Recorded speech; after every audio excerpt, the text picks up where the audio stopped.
നമസ്കാരം. മണ്ടി മണ്ടി കരേറുന്നു മോഹവും, എണ്ണി എണ്ണി കുറയുന്നത് ആയുസ്സും. ഇത് കവിവാക്യം ഈ കോൺഗ്രസ്സുകാരെ ഉദ്ദേശിച്ചാണ് ഇത് എഴുതിയതെന്ന് നമുക്ക് തോന്നിപ്പോവും. കാരണം ഈ അധികാരസ്ഥാനത്ത് എത്തിക്കഴിഞ്ഞാൽ ഒഴിഞ്ഞു മാറാത്ത ഒരുപാട് കടൽക്കിഴവന്മാരെ കൊണ്ട് നിറഞ്ഞിരിക്കുന്നിടമാണ് കോൺഗ്രസ് പ്രസ്ഥാനം.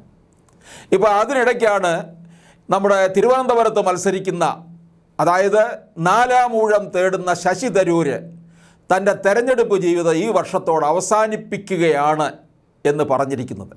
തരൂരിന് തിരുവനന്തപുരത്തെ തോൽവി മണത്തു കഴിഞ്ഞിരിക്കുകയാണ്. തരൂര് ഈ മണ്ഡലത്തിൽ കാണുന്നത് കുറേയധികം നാളുകളായിട്ട് വിഷണനായിട്ടാണ് പോകുന്നത്.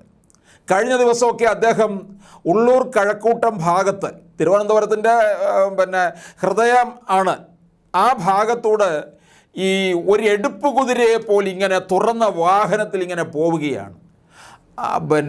ആളും ആരവവും ഒന്നും തന്നെ ഇല്ലാതെ വളരെ മൂകമായിട്ടാണ് ഇതിങ്ങനെ പോയിക്കൊണ്ടിരിക്കുന്നത്. എനിക്ക് തോന്നുന്നു മിക്കവാറും അദ്ദേഹത്തിന് മനസ്സിലായി, രാജീവ് ചന്ദ്രശേഖർ ഇദ്ദേഹത്തെ തോൽപ്പിക്കാൻ തയ്യാറെടുത്തിരിക്കുന്നത് പോലെ അതിനു മുമ്പ് കോൺഗ്രസ്സുകാർ ഇദ്ദേഹത്തെ തോൽപ്പിക്കുമെന്ന് ഉറപ്പായിരിക്കുകയാണ്. കാരണം കോൺഗ്രസ് അധ്യക്ഷ സ്ഥാനത്തേക്ക് മത്സരിക്കുന്ന അവസരത്തിൽ പോലും ഖാർഗെക്കെതിരെ ഈ തരൂരിനെ തോൽപ്പിക്കാനായിട്ട് കച്ചകെട്ടി ഇറങ്ങിയത് കേരളത്തിലെ കോൺഗ്രസ്സുകാരാണ്. അങ്ങനെയുള്ള തരൂരിനെ ഇനിയിപ്പം 4ാം ഊഴത്തിലേക്ക് പറഞ്ഞു വിടുമോ? തരൂര് പറയുന്നുണ്ട്, മോദി അടുത്ത തവണയും അധികാരത്തിൽ വരുമ്പോൾ ചില കാര്യങ്ങളൊക്കെ പറയാൻ വേണ്ടി മാത്രം ഞാൻ പോകുന്നു എന്നുള്ള രീതിയിലാണ്. അപ്പോൾ മോദി 3ാം വട്ടവും അധികാരത്തിൽ വരുമെന്ന് തരൂർ വ്യക്തമാക്കിയിരിക്കുകയാണ്. അപ്പോൾ ഈ 2024 ലോക്സഭാ തെരഞ്ഞെടുപ്പാകും അവസാനത്തേതെന്നാണ് സൂചന നൽകി തിരുവനന്തപുരം മണ്ഡലത്തിലെ കോൺഗ്രസ് സ്ഥാനാർത്ഥിയായ തരൂര്. അപ്പോൾ തെരഞ്ഞെടുപ്പ് ജീവിതം അവസാനിപ്പിച്ചാലും പാർട്ടി പ്രവർത്തനം തുടരുമെന്നാണ് പറയുന്നത്. ഈ പാർട്ടി പ്രവർത്തനം തുടരാനായിട്ട് കോൺഗ്രസ്സുകാർ സമ്മതിക്കുമോ? കേന്ദ്ര സർക്കാരിന് തുടർഭരണം ഉണ്ടാകുമ്പോൾ അവർക്കെതിരെ ശക്തമായി പ്രതികരിച്ച് പാർട്ടിയിൽ തന്നെ തുടരും. എല്ലാ നേതാവിൻ്റെ ജീവിതത്തിൽ ഒരു പുതിയ വ്യക്തിക്ക് യുവാക്കൾക്ക് ഒഴിഞ്ഞു നൽകേണ്ട സമയം ഉണ്ടാകും. ഞാനും അത്തരം ഒരു കാലത്തിലേക്ക് എത്തിയിരിക്കുകയാണ് എന്നാണ് തരൂർ പറഞ്ഞിരിക്കുന്നത്. അതിന് തരൂര് ഈ 3ാം തവണ കൊണ്ട് നിർത്തണമായിരുന്നു.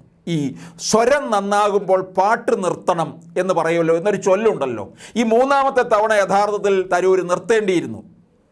എങ്കിൽ തരൂരിനൊരു മാന്യമായിട്ട് പിരിഞ്ഞു പോകുന്നതിൻ്റെ ഒരു അദ്ദേഹത്തിന് അഭിമാനിക്കാമായിരുന്നു. ഇതിപ്പോൾ രാജീവ് ചന്ദ്രശേഖർ തിരുവനന്തപുരം മണ്ഡലത്തിൽ കത്തിക്കയറുകയാണ്. പന്നിയൻ ചിത്രത്തിൽ നിന്നൊക്കെ പോയി കഴിഞ്ഞു.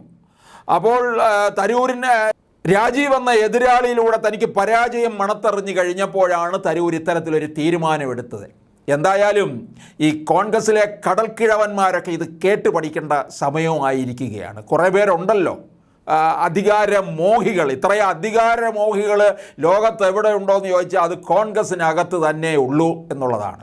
അപ്പോൾ എന്തായാലും തരൂര് 3 വട്ടം തിരുവനന്തപുരത്ത് MP ആയിരുന്നു, 4ാം വട്ടം പരാജയപ്പെട്ടു എന്ന് കേൾക്കേണ്ടി വരുമെന്ന് മനസ്സിലായിട്ടുണ്ട്. അതുകൊണ്ട് തന്നെയാണ് തരൂർ ഇത്തരത്തിലൊരു തീരുമാനം എടുത്തിരിക്കുന്നത്. എന്തായാലും തരൂരിന് ഇനി അങ്ങോട്ട് കൂടുതൽ എഴുത്തും ഒക്കെ ആയിട്ട് മുമ്പേറട്ടെ. വിശ്വപൗരനായിട്ടൊക്കെ അറിയപ്പെടട്ടെ. വിശ്വപൗരൻ തന്നെയാണ്. ഇനിയും കേരളത്തിൽ നല്ല നായരാണ് എന്ന് പെരുന്നയിലെ പോപ്പും പറഞ്ഞിട്ടുണ്ട്. അപ്പോൾ വേണമെങ്കിൽ ചങ്ങനാശ്ശേരി ചെന്ന പോപ്പിനെയും കണ്ട് വേണമെങ്കിൽ നായർ പ്രസ്ഥാനത്തിന് വേണ്ടി പ്രവർത്തിക്കാൻ തരൂരിന് വേണമെങ്കിൽ കഴിയുമാറാകട്ടെ.